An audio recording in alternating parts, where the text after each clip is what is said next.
My name is Dr. Tony Kovacs, and I originally went to school for audio arts and acoustics, which is sound recording at Columbia College, Chicago. So, working with sound, but in a very different way.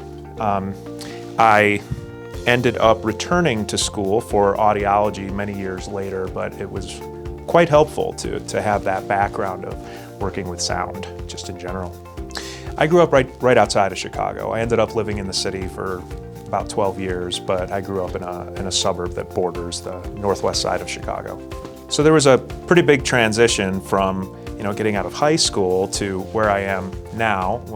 In high school, I was in a lot of bands, punk bands, and then getting into college when I went back to school or when I went to school initially, I should say, for audio arts and acoustics.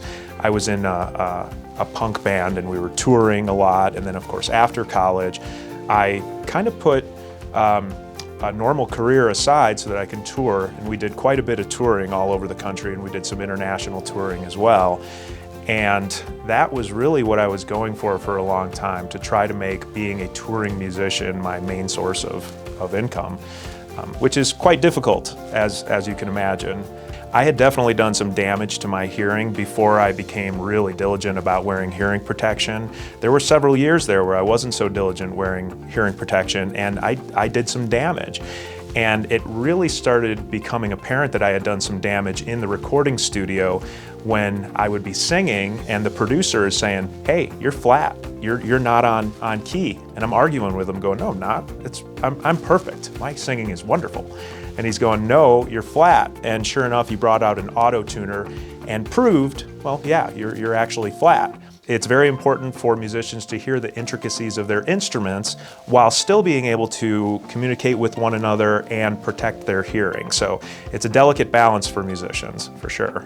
Musicians looking to protect their hearing, I would definitely advise seeing an audiologist, particularly if you can find an audiologist who has worked with musicians. It's hugely beneficial. Anyone coming to Sound Relief with concerns about tinnitus, I would say that what's so different about Sound Relief is that we are hyper-focused on tinnitus. I mean, I've worked in different clinics who work primarily with hearing loss, and yes, some tinnitus as well, but the focus here on tinnitus is unlike anywhere that I've ever worked or seen or heard of, really. We're continuously using best practices with the most research and continuously diving deeper and deeper, and not only are we using the best research out there, but we're also conducting our own research, really.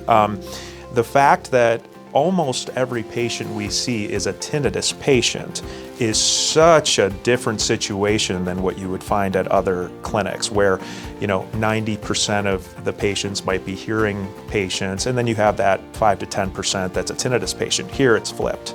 My favorite movie genre, and this actually goes for both my wife and I, we love horror movies. I think my first dream job when I was a kid was to be a special effects coordinator for horror movies and actually come up with all of the special effects for all those wonderful kill scenes. So I love horror movies. What's my favorite horror movie? That's a brutal question.